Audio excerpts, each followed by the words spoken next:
मोहम्मद बिन मसना ने बयान किया, कहा कि हमसे याहया बिन सईद क़तान ने, कहा हमसे शौबा ने, कहा कि मुझसे औन बिन अबी जुहैफ़ा ने बयान किया, उनसे उनके वालिद अबू जुहैफ़ा ने, उनसे बरा बिन आज़िब ने और उनसे अबू अय्यूब अंसारी रदियल्लाहु अन्हु ने बयान किया कि नबी करीम सल्लल्लाहु अलैहि वसल्लम मदीने से बाहर तशरीफ़ ले गए। सूरज गुरूब हो चुका था। उस वक्त आपको एक आवाज़ सुनाई दी, यहूदियों पर अज़ाब कब्र की।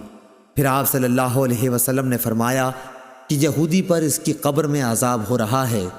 और नज़र बिन शमैल ने बयान किया कि हमें शौबा ने ख़बर दी, उनसे औन ने बयान किया, उन्होंने अपने बाप अबू जुहैफ़ा से सुना, उन्होंने बरा से सुना, उन्होंने अबू अय्यूब अंसारी रदियल्लाहु अन्हु से और उन्होंने नबी करीम सल्लल्लाहु अलैहि वसल्लम से। सही बुखारी हदीस नंबर 1375।